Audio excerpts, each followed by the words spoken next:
4년 전, 5년 전만 같아도 4개, 5개만 꽂아도 정말 많은 주문이 들어왔습니다.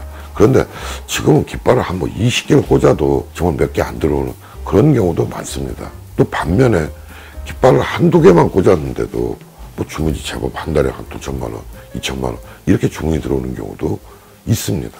안녕하십니까, 사업약입니다. 제가 유튜브 채널을 운영하고 있지만 사실 좀 하고 있는 일이 몇 가지가 있습니다. 지역에 배달 대행도 운영을 하고 있고, 또 배달 식당도 오토로 운영을 하지만 이제 또 운영을 하고 있고요. 그리고 창업경영신문의 한 지역 대표로도 활동을 하고 있습니다. 그리고 공유주방도 운영을 하고 있고, 가장 중점적으로 하고 있는 일은 배달 음식점을 운영하시는 자영업자 사장님들 상대로 한 컨설팅 일을 중점적으로 하고 있습니다. 2021년도 같은 경우만 해도 한 100여 개 업체 이상 컨설팅을 해드렸고, 현재도 컨설팅을 진행 중에 있습니다. 그 중에는 프랜차이즈 본사라든가 직영점, 가맹점들도 지금 컨설팅을 해드리고 있죠. 이렇게 많은 업소들을 컨설팅을 하다 보니까 사실 질문들이 좀 비슷합니다. 그래서 오늘은 컨설팅을 하면서 자영업자 사장님들이 가장 궁금해하시는 내용 4가지를 소개해드리고 거기에 따라서 간단한 설명을 해드려볼까 합니다. 4입니다. 매출의 높낮이가 너무 커요. 이게 안정될 수 없나요? 이게 무슨 얘기냐면, 하루는 매출이 한 30만 원 정도 나오는데 다음 날은 매출이 10만 원도 안 나오고, 또 그 다음 날은 매출이 한 20몇만 원 나오고, 또 그 다음 날은 또 다시 매출이 10만 원 내외에서 그치고, 이런 경우가 계속 반복이 된다는 얘기죠. 이런 질문은 배달 장사를 시작한 지 얼마 되지 않은 그런 사람들이 가장 많이 질문을 하시는데요. 네, 맞습니다. 자연적인 현상입니다. 4년 전, 5년 전까지만 하더라도 배달 장사를 하시면 매출이 높았다, 낮았다, 왔다 갔다 하지 않고 꾸준히 상승하고 꾸준한 어떤 매출이 이루어지는 이런 현상이 나왔었는데요. 코로나19가 장기화되면서 정말 많은 사람들이 장사에 뛰어들고, 또 로드 매장들, 오프라인 매장들이 배달을 시작하고 이러다 보니까 정말 경쟁이 심해졌죠. 제가 배달 장사도 단골 장사입니다. 이런 말씀을 많이 드리는데, 많은 경쟁이 이루어지다 보니까 내 음식만, 내 매장만 고객이 찾는 게 아니죠. 그러니까 이쪽 음식점도 가고 또 이쪽도 오고 이러다 보니까 매출이 하루하루가 높낮이가 많이 생기는 그런 현상을 보이는 겁니다. 이 부분은 시간이 지나면 자연스럽게 해결이 되죠. 근데 여기서 중요한 건 그 매출이 높은 쪽으로 안정이 되느냐, 아니면 낮은 쪽으로 유지가 되느냐, 이 부분이 굉장히 중요합니다. 매출을 높은 쪽으로 유지하기 위해서는 단골 고객분들이 많이 생길 수 있는 찜이라고 하죠. 이런 부분들이 많이 형성이 될 수 있도록 장사를 유지하셔야 되겠죠. 그런데 여기서 재밌는 거는 하루하루는 매출이 높고 낮고가 반복이 되지만 일주일, 한 달로 본다면 그 매출이 엇비슷하다는 얘기입니다. 이 얘기는 결국 내가 파는 음식이 이 정도 시장이 형성이 될 수 있다는 얘기죠. 물론 노력하고 열심히 하기에 따라서 그거보단 조금 더 매출이 상승할 수는 있지만 그 정도가 보편적인 매출의 금액일 거라고 생각을 하시면 될 겁니다. 사람들이 가장 많이 질문하신 3입니다. 메뉴를 추가하고 싶은데, 샵앤샵을 하고 싶은데 어떻게 하는 게 좋을까요? 괜찮을까요? 이런 질문을 상당히 많이 하십니다. 맞습니다. 메뉴를 개발해서 새롭게 추가를 한다라든가, 또 적정한 샵앤샵을 받아들여서 매출을 증대시키는 사람들이 많습니다. 그런데 이 샵앤샵을 할 때도 조심하셔야 될 부분이 상당히 많죠. 샵앤샵 업체에서는 이런 홍보를 참 많이 합니다. 매출 한 달에 1,000만 원, 2천만 원 보장한다. 순이익 몇백을 보장한다. 그런데 실제적으로 그걸 믿고 하셨다가 낭패를 보는 경우가 상당히 많습니다. 특히 현재 하고 계신 메뉴와 또 현재 주방의 여건, 가게의 여건이 맞지 않는데도 그 부분을 받아들여서 장사를 하시다가 피해를 보시고 더 힘들어 하시는 경우도 상당히 많죠. 치킨집에서 냉면, 그리고 볶는 음식 이런 걸 하시는 경우도 있었습니다. 화구가 몇 개 되지도 않는데 음식을 하시다 보니까 동선이 아예 맞지가 않죠.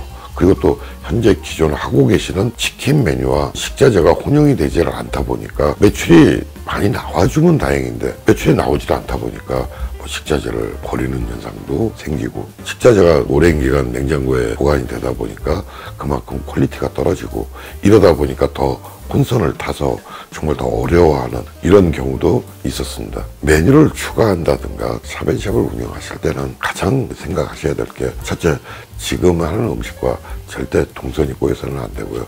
또 두 번째는 식자재가 혼용이 될 수 있고, 또 장소와 공간이 맞아줘야 된다는 얘기입니다. 그리고 세 번째, 샵앤샵 메뉴로 대박을 치겠다는 생각은 애초부터 하지 말으셔야 됩니다. 물론 샵앤샵 메뉴를 들였다 기존 하고 있는 메뉴보다 매출이 더 많이 나오는 경우도 간혹 있기는 합니다. 하지만 그런 경우는 상당히 드물죠. 샵앤샵이나 메뉴 추가는 현재 하고 있는 장사에 도움이 될 거다, 이런 정도의 마인드를 가지고 하시는 게 좋습니다. 제가 컨설팅을 하면서 가장 많이 받는 질문 두 번째입니다. 매출은 나오는데 남는 게 없는 것 같아, 질문을 정말 많이 하십니다. 실제 배달음식점을 운영하시는 사장님들께서 원가 분석조차도 해보지 않는 사람들이 상당히 많습니다. 매출만 많이 일어나고 내가 장사만 열심히 하면 남겠지, 이런 생각을 갖고 계시는 사람들이 많다는 얘기죠. 경쟁업체들이 이 금액에 파니까 나도 이 금액에 팔면 되겠지 하시는 분들이 상당히 많습니다. 또한 오프라인 매장을 운영하시는 사람들이 배달을 접목하셨을 때 홀에서 파는 음식 가격을 그대로 접목하시는 경우가 상당히 많습니다. 배달에서 판매하는 가격은 조금 더 높아야 됩니다. 그만큼 드는 비용이 많다는 얘기죠. 가장 큰 게 배달 대행비가 있습니다. 또한 광고비 아니면 중개 수수료가 있죠. 용기값도 들어갑니다.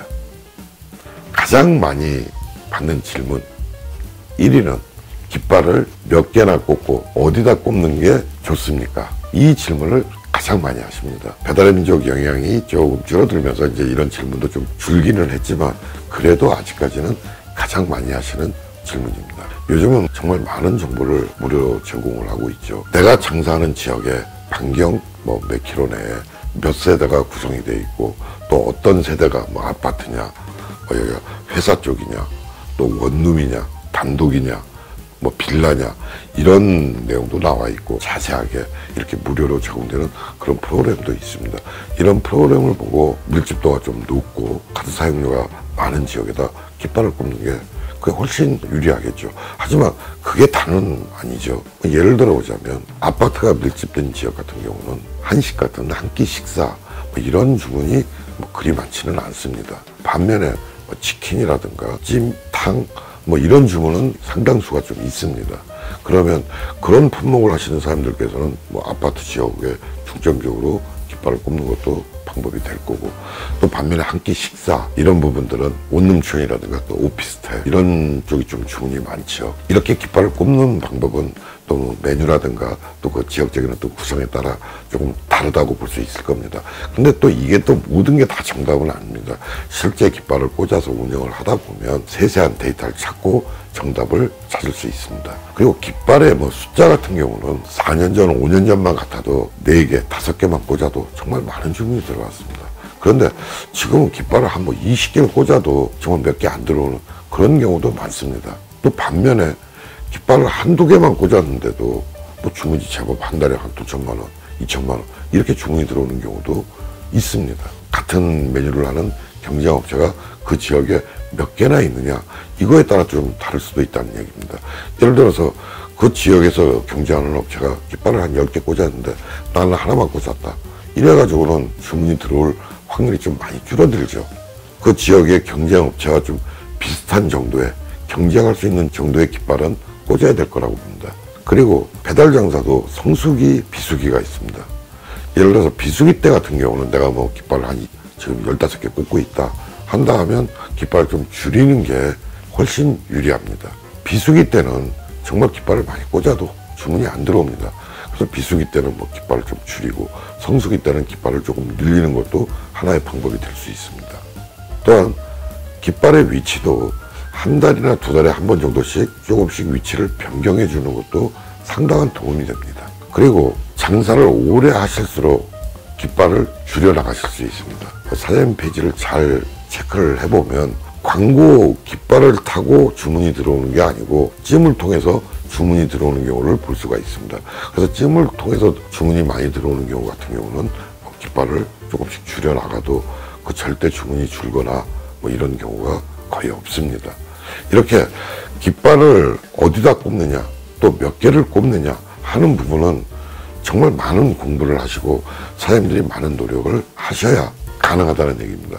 자, 오늘은 제가 컨설팅을 하면서 사장님들이 가장 뭐 궁금해 하셨던 그런 질문 4가지를 소개해드리고 또 거기에 대한 뭐 간단한 설명을 해드렸는데, 구독하시는 사장님들께 많은 도움이 되셨는지 모르겠습니다. 또한 어떤 컨설팅을 하는 건지, 또 아니면 뭐 컨설팅을 한번 좀 받아보고 싶다든가 궁금하신 사장님들께서는 댓글로 내용을 남겨주시면 연락드리겠습니다.